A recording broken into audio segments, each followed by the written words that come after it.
So today we'll talk about data sources first. So that is another way for inserting any data to Adobe Analytics. So think of a retail scenario where we are capturing all the orders that are done by use, all the actions that they're doing on the retail side. Now we also have offline stores, right, of every retailer. So from there also people purchase the thing. So if I want to have that data against the data that I'm collecting in Adobe Analytics, how can I do that? So for that, um, let me see if so we'll go to data sources under admin. This is basically a data import tool. If you want to import any data, let's say due to some issues, last like 1 week, Adobe Analytics was not working on the website. So the website was not working. And just to normalize the data, because if someone sees the data, it will all be blank. We'll take permission from the client. Like just to normalize every metric, can we upload some like average metrics for the last week? So in those use cases also, we create data sources. So I'll create a data source and show what are the options available under that. So this is our data source creation interface. Here we need to select the category. So if I consider the example that I was just telling, when Adobe Analytics was not working and you need to put some dummy data in for last week, not exactly dummy data, but like an average. So you can take a reference point maybe from last month or a week before that, and come up with average number of unique visitors, page views, and put up that data. Because in average, if there are like 200 to 4,000 visitors coming on your website, that's how the trend will be like, unless and until something big happens. It actually remains the same. So in those cases, instead of because then the entire average for month will go down, so you can just put some average data. So you'll use website usage. If I want to upload something related to ad campaign from an ad server, or any other like email campaign tool, Salesforce, if I want to get some data from there, I can export the data from my campaign source and then upload it here. Then CRM system, the call that we receive from customer care, those are mostly from the CRM system. So that generic call center, customer support application data can be uploaded. Customer satisfaction, if we are doing some survey offline, that data. Site performance, just related to the download speed of the website. If you want to upload any kind of metrics related to that, then we can use here. Then we have generic data source. In generic, you'll see like there are three options: generic data source, summary only, generic data source, full processing, and transaction ID. This full processing is not supported. It is giving an option, but see, this activate button is deactivated. I can't even click on it. This is because Adobe tells that same functionality is provided by bulk data insertion API, where we are creating a file and uploading it through an insertion API. That same thing is done by this generic data source also. So they have removed this and providing a reference to our bulk data insertion API. So when you click on this link, you'll land on the page that we were talking about yesterday. And for the use case that I told about, retail website, where you want to have some offline transaction data uploaded. So you will select generic data source transaction ID. Online purchases, if there are some product returns. So if someone is purchasing a product online and doing a return offline, that's possible. That kind of data needs to be uploaded from the offline data source, so that we can upload, or some additional product cost if we want to add, order status if we want to update for any transactions.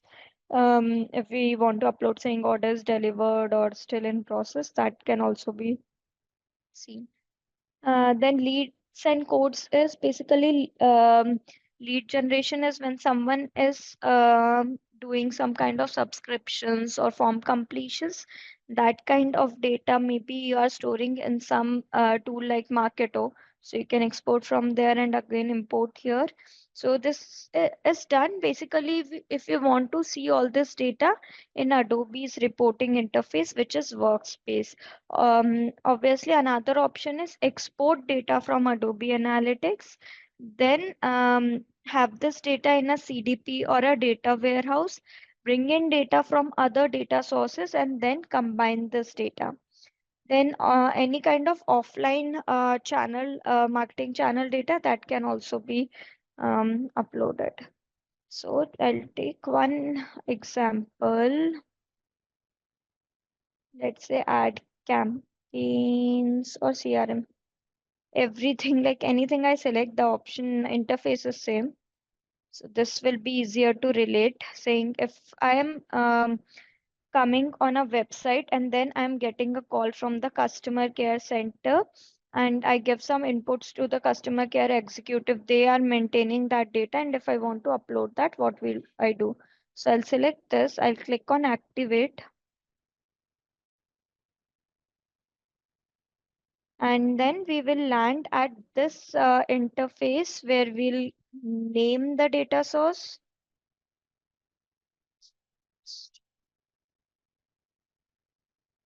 Do we need to select the report suite in the initial setup on, or else we can select it? Yeah, report suite is from here, this report suite Okay. selector. Yeah. So we need to select a report suite, which report Right, suite we are. in which we want to upload the data. So you'll give a name, and then if there is any issue or the if the data upload is complete, you want to get those kind of notification. Whoever email you add here, that person will receive the notification. I'll click on activate the data source for having. So this is like accepting company policies. Then next.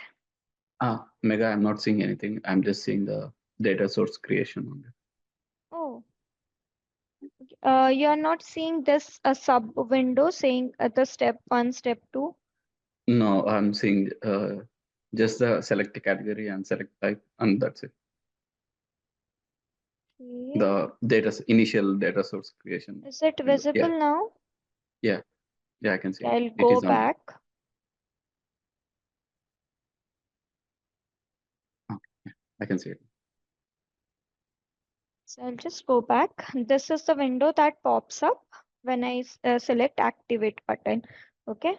So this is just providing you the steps you need to go through for the creation of the data source. Here you will give some name to your data source and the email of the person who will receive the notification. You will select that you trust Adobe policies for the activation of the data source. And then as a next step, uh, there is multiple data points that are collected as part of the customer care data. So you can select the metrics here. Some are provided automatically based on the option that I'm selecting. So I selected customer care, like call center data. So it's giving me seconds on phone, total sales, number of calls. If you want to have this data, just select it. If you don't want, don't select it. Okay, then you will provide other metrics that you want to upload. Let's say this total seconds, total sales, number of calls is there. It's also asking that customer care executive is also asking you about membership state. Uh, s- number of memberships you hold, then it's asking you about, let me just,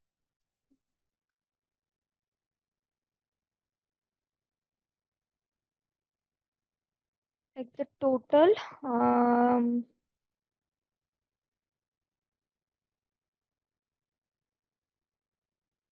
Total calls, number of calls are already there.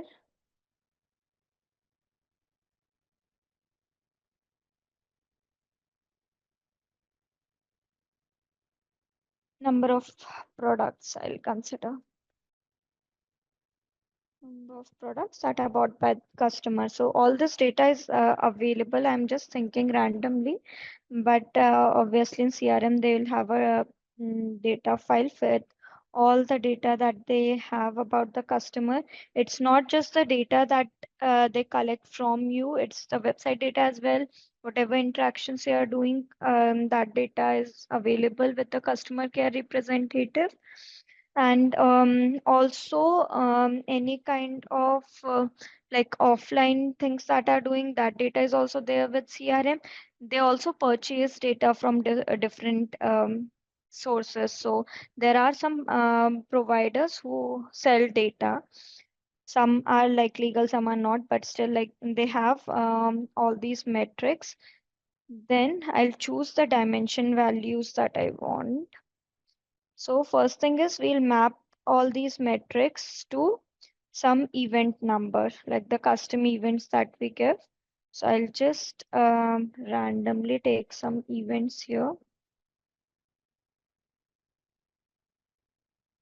So I need to first activate this events. If the events are not activated, it will not show up here. So I'm just randomly taking up some events.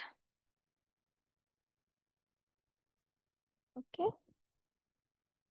If you want to rename these metrics, like you don't want to have it as even 175, and whatever description you have provided, you want it to be updated by that name in workspace, select this option. Otherwise, if you are okay with this mapping, then don't select it. Then select next, choose the dimension. So we have selected the metrics. Now we need to select the dimensions. So mm, user demographic,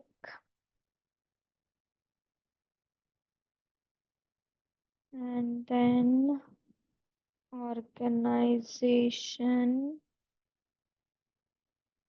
salary. Okay, that's it. These are our dimensions that have different values. Select next. Again, same thing. You have to map dimensions now. Those are metrics. So metrics are events. Dimensions, we need to map it to some EVAR value. I'll just select randomly var, and again if you want to rename it to the description, you will select this option. Otherwise, just select next without selecting the option. So this is created now. This is the data source summary. These are the metrics. These are the dimensions, and this are the variables that we have mapped to it. And then we can click on save. I'll not save this, but once okay, let me try. I'll delete it quickly. Okay. So once I create this data source, I have this FTP location. So I need to upload my file, whatever metrics I have provided and the dimensions. I'll upload it as a file here in this FTP location. There are tools through which you can access FTP. So you'll provide your login password and upload your file there. And for the format of the file, just click on download and you will get a template with like how you should have the dimension values and metric values. It will give a file. You just need to provide values to it.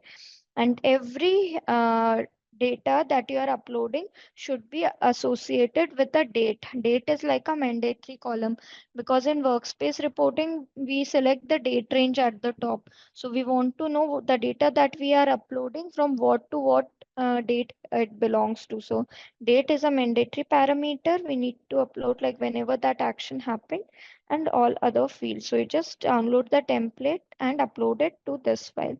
And once the data is uploaded, now I don't know like why Adobe did this, but there are two things you need to do here.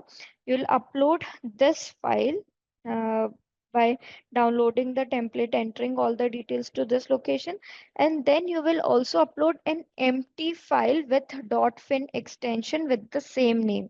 So if your file name was data may03.txt, it's in txt format, you will upload one more empty file. You don't need to have any values there. Just create one empty file and save it as data may03.fin, same naming, and .fin, just the extension will change, and you'll upload this empty data file to this location.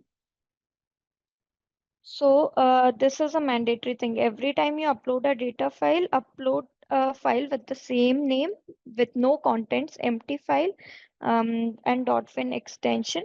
And remember this point, no more than 90 days of data can be processed in data sources per day. So at a time, only 90 days of data will be processed. If you have more data than that, so as I said, like date is a mandatory parameter. So if you have more than um, 90 days in that data, then you need to wait, or maybe like split it into different files and upload it.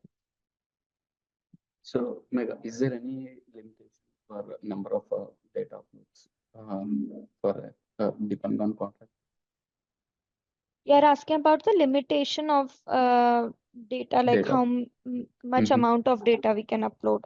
Right, Yeah, how there many is. times? So yeah, I'm coming to it. So I'll give you the exact number from Adobe.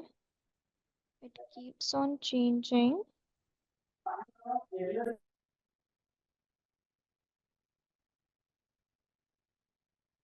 Like this is how your file will look like. Date is a mandatory parameter. Then you'll have EVAR, events, all the things that you want to upload. So coming to the file format.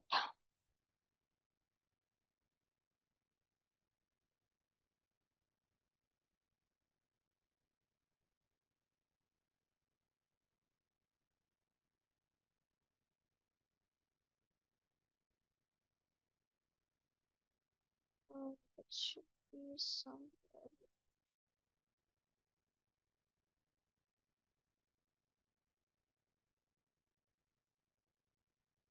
Want to know like number of rows.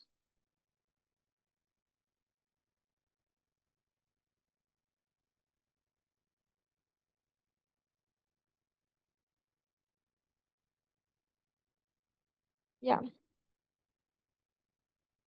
So processing pauses if the size exceeds 50 MB. So make sure like the total size of all files on the FTP site is less than 50 MB. That's the limit.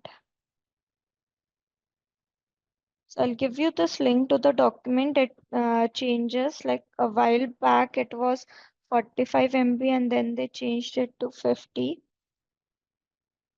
So this will provide you like the latest file So size. is there any limit on number of times that we use this? No, no, no. Number of times, no limit, just the total file size. Okay.